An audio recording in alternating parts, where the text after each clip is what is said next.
palihog maglingkod. Sa ato ang inigugmang amahan sa kalag, Father Jimmy, sa ato mga igsuon nga mga kaparian, every time we celebrate and concelebrate in the Eucharist, we manifest beautifully presbyteral synodality. Sa ato ang mga servant leaders nga pinalangga nato dinhi sa organizations, ministries of council sa ato ang parokya, sa ato ang LGU leaders nga ato ang pinigugma nga mayor o congresswoman, and a very beautiful converging moment, civic o spiritual leader karon kay hermano o hermana sila karon. Mga hinigugmang igsuon kang Kristo, mayong buntag kaninyong tanan. Now, naa ni parokya nga naa sila practice nga monthly nga may Eucharistic healing mass, no? Of course, if you ask me, kada Eucharistic celebration, healing na siya nga daan. Pero naa sila unique nga ritual nga at the end, naa sila pari nga bit-bit ang monstrance bitaw, tapos maprosesyon siya sa tunga sang pasilyo in the center aisle. Og diha, musangpit o hilom lamang maluhod og idangop sa mga tawo ang ilang kinahanglanon. Ilabi na ang need for healing. Karon, kasolem kaayo kang misa, ug nagsugod na ang prosesyon, ug dala na kang parish priest ang monstrance, ug giprosesyon, ug may music, kag ang mga tawo naanay pag-ampo nga hilom lamang kang Lord. Didto sa may tunga-tunga, somewhere in the middle of the aisle, kalit lang may bata nga gamay nga naglahos sa mga pews. May imagine ninyo, sa kilid, naglahos siya, o dito sa tunga-tunga, asa ang pari nga nagahinay-hinay nga nagaprosesyon, nagbarog ang bata in front of the priest and the monstrance, o nag-ingon, stop! So ang pari do, nag-stop man ang pari, no? Og nagluhod ang bata, and in a very innocent, very personal and intimate way, the boy began to talk to Jesus on the Holy Eucharist. Di ba ang monstrance na diha ang ostias, no? Ma-imagine ninyo.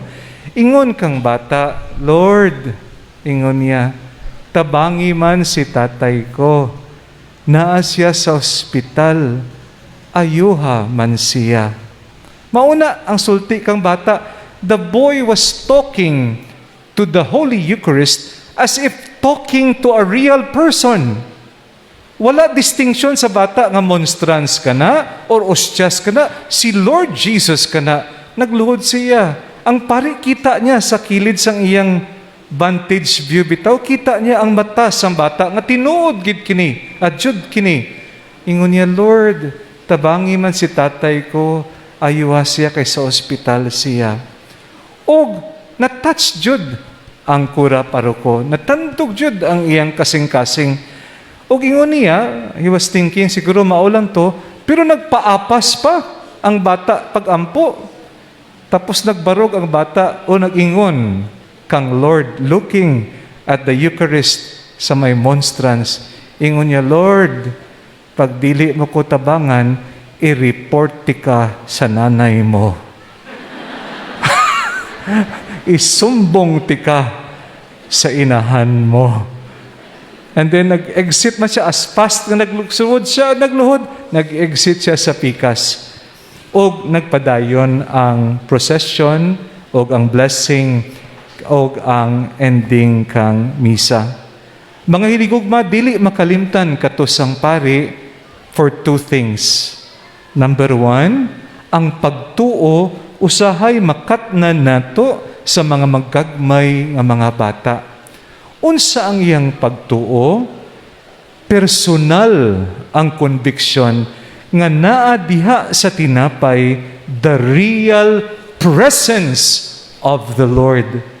Mao kana nga masulti niya in a very intimate way, ma-open up niya, madangop niya nga tabangan ang iyang amahan. Sa bagay Father's Day karon, no?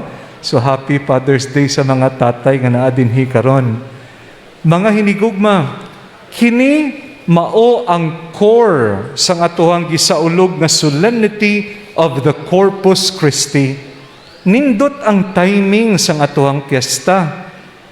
Padungog sa atohang inahan sa kanunayang panabang, pero karon solemnity of the Corpus Christi or the body and blood of Christ. Kining bataa, gipakita kanatong tanan sa pagluhod niya, pag-istorya o pagdangop in a very personal way that he believed that really, truly, Christ is present. Mao kini ang Eucharistic theology. We believe nga sa Santos nga Eucharistia, dili lamang symbolic presence, but tinuod, real presence ang atuhang Ginoo. O during consecration, bisan dili takos ang mga pari, ang Ginoo through the miracle of transubstantiation, the lowly bread is still bread, but now becomes the flesh of Christ. The wine is still lowly wine from grapes, but now becomes the blood of Jesus Christ. Now notice sa second reading ug sa gospel na ay similarity. Na-notice ninyo? Na diha makita nato ng action, nagpasalamat, gipikas-pikas, o gihatag sa mga tao. Do this in memory of me. Sa Ebanghelyo, gigutom ang mga tao. Unsa ang ingon ka mga apostoles? Lord, palakta sila kay kulang ang atong food supply. Unsa ang tubag ni Lord? Kamo ang maghatag pagkaon kanila. The love of Jesus, He felt pity and concern and love for those who followed Him, who sensed their hunger and thirst. Ang tubag sang iyang pagigugma, kamo, let us give them food and drink. And in the second reading, diha nato makita nga dili lamang si Jesus naghatag pagkaon, siya mismo nangin pagkaon natong tanan. Sorry kayo, medyo nadala lang ko sa emosyon, no? Siya mismo became the bread that will feed us and the blood that will quench our thirst. Kabaw ba kamo mga hinigugma nga sa lansyano, usahay dili lamang ordinaryo nga laiko, may pari man nga nagaduda o nagapalta ang iyang pagtuo. Mauna sa pagmisa, dili kayo lahom ang iyang pagtuo. But in an amazing way, sa lansyano, the host turned into flesh. Dili jud magtuo ang iban nga mga atheist nga scientist na convert ang usa nga man gilantaw nila sa ilahom sang microscope. You know what he discovered? Ang ostias tinuod nga human flesh. So dili siya hoax or fake news. Og minaw mo maayo, katong flesh gikan sa myocardial muscle. Meaning gikan sa muscle or flesh of the heart. Katong atheist nga scientifico, he was converted because of that. So kining solemnity sa atong piyesta nga timing, hinaot unta we will renew our appreciation of the healing and living presence of Christ in the Eucharist. Number one, sa pag-amen nato, we declare, Lord, I believe that you will answer me. You will respond to my thirsts. You will respond to my hunger. Bag-ulan ta na pandemya, nag-recover din na igo takang udet. Ga-recover kita, lahi na naman nga bagyo sang fuel price increase. Daghang kaguol, daghang challenges. Pero makalahutay o ma-overcome nato ang tanang nga pagsulay kung naa kitay source of nourishment and empowerment and healing. Unsa kana? Kinsa kana? Si Kristo sa Santos nga Eucharistia. Mao kana kita nga mga Cebuano Catholics, klaro kanato nga sentro jud ang atuhang pagtuo sa pagdawat sang Santos nga pagkalawat. Mao kuna ang una nga invitation kanatong tanan. Sa pag-amen nato, we say, Lord, like the little boy, I believe you are truly present in this lowly bread and wine. And as I consume you, you become part of me, and I become part of you. This becomes the Eucharistic miracle that will give us strength and sustenance and empowerment from within. Ikaduha nga lesson sa bata. Unsa ang matkatnan nato? Ang ikaduha niya nga prayer, part 2. Unsa ang iyang gisulti kang Lord in a very innocent way? Hala ka Lord, sige. Dili mo ko tabangan, i-report ta ka sa katika kay nanay mo. Isumbong tika kang nanay mo. So here, the little boy shows also devotion and trust on the motherly help of Mama Mary, who will never turn her back on her children. Remember the memorare, never was it known that anyone who fled to your protection or asked for your intercession was left unaided. Dinhi sa atuang parokya, ang atuang patrona, inahan sa kanunayng panabang. If you ask me, ang kanunayng panabang overflows sa kanunayng paghigugma. Kung kita nagasalig nga si Lord tabangan kita, kana pinaagi sad sa intercession o panabang ni Mama Mary, because we know, our heart knows, na kung magduol kita sa atohang inahan, dili jud kabalibad basta para sa atohang kaayuhan. Mao kini ang second lesson sa bata, nga siya nagsalig kang Lord sa Eucharist o sa panabang ni Mama Mary. Hinaot unta kita dinhi sa atoang parokya, sa padayon naton nga kining bitaw pagtubang, pag-face sa mga challenges, we will know that we are not journeying alone, but we journey with Mama Mary. Unsa natong kini i-connect sa synodality? Grabe karon ang tema, no? Father's Day, Solemnity of Corpus Christi, inahan sa kanunayng panabang, o synodality. Ingon ni Father Jimmy, hiniusang paglakaw. Ang communion na ginadawat nato sa Santos nga Eucharistia is called vertical communion.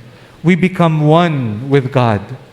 We become one as we consume the Holy Eucharist. We are intimately in communion with Jesus. In doing so, simultaneously, we become grafted to one another. And so therefore, we become in communion with each other. So kung ang epekto sang santos nga pagkalawat, makahatag kusog kanatong tanan, kinisad dapat maghatag hiliusa. Paghiliusa, sense of communion for one another. Dinhi sa atong parokya, pagtabangay, likayan ang diskriminasyon, pagsabtanay, extra patience for one another, and loving one another, always working for the good of each other. That's the spirit of communion, which is both civic and also spiritual. Mga hinigugma, hinaut unta kining tema nga hiniusang pagpanaw, inubanan sa atong inahan sa kanunayng panabang, ug dalangpan sa atong panginahanglan on the solemnity of Corpus Christi will help us grow deeper in our bond with God and with each other. Conclusion na jud kini. Unsa ang bata? Kalit lang. Stop, ingon niya. Nag-stop man ang pari. Og nag-istorya siya kang Lord. 2 lessons. The boy teaches us faith in the real presence of Christ. Every time we receive the Holy Eucharist, let us cherish it. Let us prepare for it. Let us allow it to become our source of feeding our thirsts and hunger. Ikaduha, we believe sa panabang ni Mama Mary sa kanunayng panabang. Kaya ang iyang joke, kung dili mo ko tabangan, isumbong tika sa imuhang inahan. O kining communion with God and Mama Mary should naturally overflow into communion with each other. When we do that, then our fiesta becomes meaningful and fruitful. So help us, God.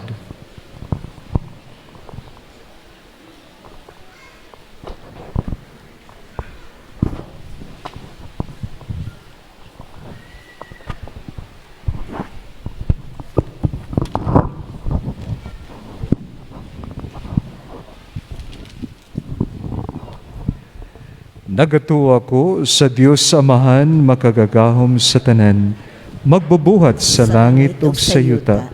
O kang Jesucristo yang anak, kabugtong Ginoo nato, ipanampon sa lalang sa Espiritu Santo, gianak ni Maria, nga Birhen, kisakit sa sugo ni Poncio Pilato, gilansa sa krus na matay o gilubong, ikunsad sa mga minatay, sa ikatulog ka adlaw na banhaw, misaka sa langit, nagalingkod sa tuo sa Diyos nga Amahan, makagagahom sa tanan. Ikan dito mabalik siya, aron paghukom sa mga buhi o sa mga minatay. Nagatuo ako sa Espiritu Santo, sa Santa Iglesia Katolika, kakaambitan sa mga santos, sa kapasayloan sa mga sala, sa pagkabanhaw sa lawas, o sa kinabuhing dayon. Amen. Diha sa santos nga Eucharistia, gibusog sa Amahan ang iyang katawhan, ginamit ang pan nga langitnon, ang iyang pinalanggang anak. Bagampo kita ngadto sa atong may gugmaong Amahan, alang sa tanang mga panginahanglan sa tibuok kalibutan. Muingon kita, Amahan, patalinghugi kami. Amahan, patalinghugi kami. Alang sa tanang kaparian sa atong simbahan, nga sa tumang pagtuo, magpadayon sila paghalad sa mga gasa sa katawhan, sama sa pari nga si Melchizedek. Mga muyo kita sa Ginoo. Amahan, patalinghugi kami. Alang sa mga kadagkuan sa atong nasod, nga sama ni Kristo, nagpakaon sa 5,000 mga tao, sila unta makabaton sa samang bertud, aron maampingan ug maalagaran nila ang katawhan, uban sa gugma. Mga muyo kita sa Ginoo. Amahan, patalinghugi kami. Alang kanila nga gigutom sa kalag ug sa lawas, nga ang Eucharistikanhong simbahan, magtubag sa tanan nilang mga panginahanglan. Mga muyo kita sa Ginoo. Amahan, patalinghugi kami. Alang kanatong nagkatigom ni ining santos nga misa, nga kanunay kitang gutumon kang Kristo, ang buhing pan, nga gikan sa langit. Mga muyo kita sa Ginoo. Amahan, patalinghugi kami. Alang sa World Meeting of Families, nga pagahimuon sa Roma, o sa Archdiocesan Family Congress, dinhi sa Sugbo, karong Hunyo 22 hangtod sa 26, tuig 2022, nga unta mamahimong malampuson. Mga muyo kita sa Ginoo. Amahan, patalinghugi kami. Nga imo untang isipon nga takos ug mapuslanon, alang kanamo, nga si Teofilo kamumot sulugoon sa Dios. Mabayaw ngadto sa altar sa mga santos. Mga muyo kita sa Ginoo. Amahan, patalinghugi kami. Alang sa atong mga sponsors, benefactors ug donors sa atong mga proyekto, ilabi na sa pagpatukod sa bag-otang simbahan, nga ang ilang kinasingkasi nga hinabang, mamahimong kapanaminan sa uban, alang sa pagpalambo sa bertud sa pagkamanggihatagon, ug ang madagayaong grasya sa Dios, matagamtaman sa tanan. Mga muyo kita sa Ginoo. Amahan, patalinghugi kami. Alang sa kalampusan sa pagpatukod sa atong bagoong simbahan, ug nga sa kanunay mapanalipdan ug malikay sa sakit ug disgrasya ang tanan nga mga lumilihok niini. Mga muyo kita sa Ginoo. Amahan, patalinghugi kami. Alang sa mga magtutuo nga mihalin na, nga pinaagi ni ining Eucharistikanhong sakripisyo, makadayon sila ngadto sa kinabuhing tunhay uban ni Kristo. Mangamuyo kita sa Ginoo. Amahan, patilinghugi kami.